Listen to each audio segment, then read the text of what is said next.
Hello everyone! In this video I will be explaining and showing you the process behind the design, rigging and branding of Akari Neko. On screen you will have two speed paints, from when I drew the full body and chibi versions of this model. I will also be showing you some images of the design decisions and variants that didn't make it into the final design. Before we start, I have a disclaimer. This video is not a tutorial, it's just my experience making a Vtuber for the first time, and I don't think I'm the best person to make a step-by-step guide when I just started doing Vtubers and don't really know anything. I am, however, going to give you some advice based on my experience, but you don't have to follow it, because as I said, I don't know what I'm doing.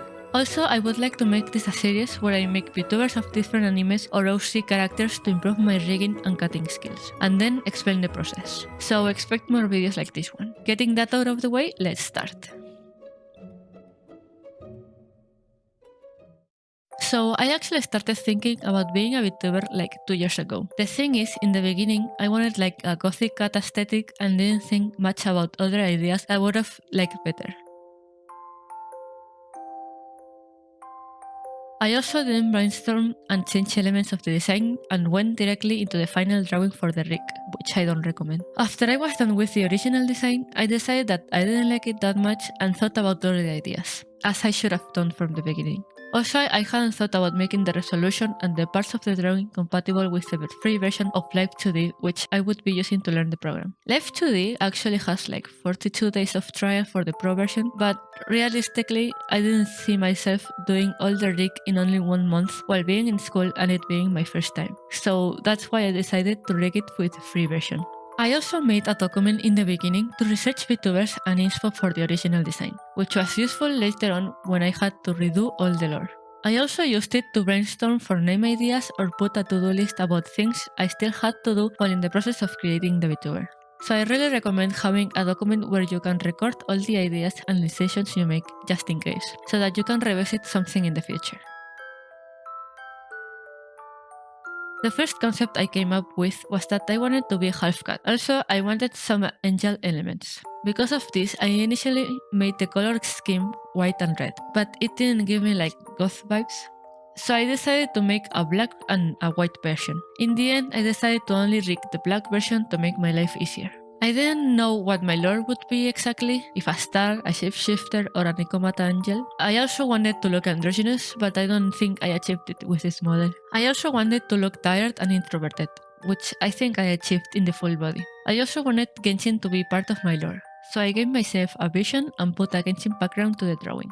In the rigged version, I didn't add the vision, basically because I forgot. I also thought about being an archer, but I didn't represent it in any way in the final drawing. I wanted my clothes to be Japanese inspired, so I gave myself some sort of kimono inspired clothes. In the future, I plan on making other clothes like Lolita or gothic ones. I also wanted to have lots of cat elements in my design. After having decided a bit of the initial design, it was time to think about the tiny things. I started trying different hairstyles, but I ultimately decided for the first idea I had. Then I tried different clothes, where to put the red part of the hair, tattoos. I also wasn't sure if I was going to keep the wings. After that, I made a base for the Vtuber to have the proportions and age right. When the clothes, hair, and little details were decided, I started doing different color variants. I wanted it to be mostly monochromatic. The only color I primarily wanted was red. I tried making all the dress black, some parts redder, some parts whiter, until I liked how it came out. Keep in mind, at this point, I still wanted to have a primarily white color scheme. Once I had the final colors on the white design, I defined them better and put them on another project for further use. I also started thinking about a black version, which I added later. After having the color palette, I decided to give the black version a try. I played a bit with the colors, making the red darker, changing some details to white or black, until I had both designs finished. After I had the final design, I started making an illustration to reflect the personality and to use as the profile picture or a gacha for Genshin. As you can see, I tried adding a bow, adding a cat, trying different vibes, some inspired from Genshin gacha illustrations. I'm not that good with posing or anatomy, so some poses were difficult for me to do. Having said that, I did try to do a somewhat complicated pose, which went with the Genshin archer lore I was building, but ultimately I didn't like how it was turning out and I think it didn't really show my personality that much. For the final drawing I made, I decided to grab a pose I made and twist it a little bit. I made her into a pose I make a lot. which is the peace signs with her hands, and I turned her a little bit. I ended up doing the black and white versions of this illustration, and I put a Genshin and emo background made by Chiesu on Twitter. I decided to make a chibi version for the rigging, because I thought that it would be easier to rig for the first time, and also I was using the free version of Light 2D, so I had some limitations.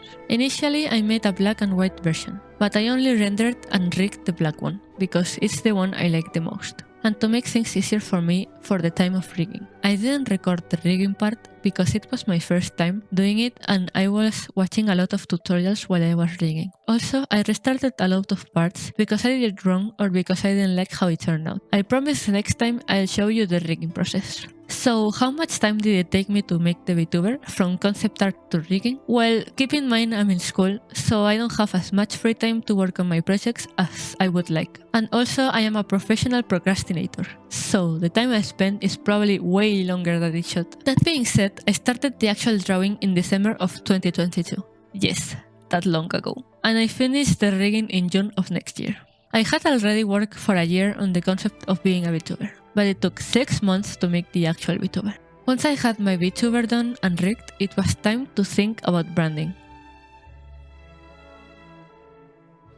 I had to think about a logo, my name, which I hadn't decided yet, watermark, backgrounds, banners. The first thing I had to do is decide on a name, which somehow was the most difficult thing about this process. I'm not even kidding. I had like 2 or 3 brainstorming sessions. I searched for Japanese names and their meanings. I mixed names. At one point, I even tried to come up with some in English, and I couldn't decide.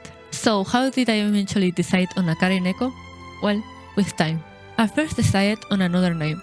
I gave it some time and I didn't end up liking it. I did this a few times until I came up with Akari Neko, and to this day I still like it. So if you want to decide on a name for whatever project you have and are not sure if the name you chose is the right one, just give it time. If you don't end up liking it, just choose another name and repeat. That's how I did it at least.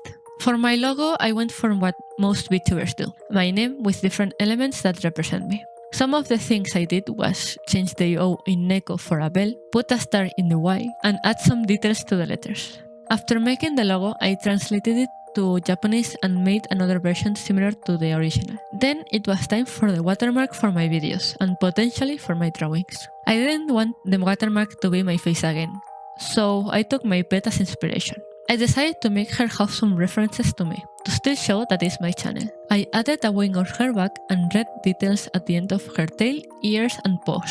I wanted it to be round, so I took advantage of the shape of the tail to create the effect. I really like it, so for now it will stay as it is.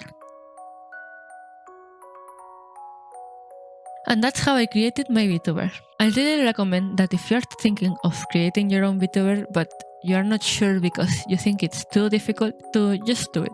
It's not going to be easy, but it's not impossible. You just have to put time and love into it, and just learn from your mistakes. Even my model is not as well rigged as I want it to be, but at least I like it and had lots of fun making it, even with all the headaches. And I really want to make more VTubers in the future. I really hope you found this video interesting and enjoyed watching it. Please leave a like and subscribe if you want to see more videos like this one. Thank you and sayonara.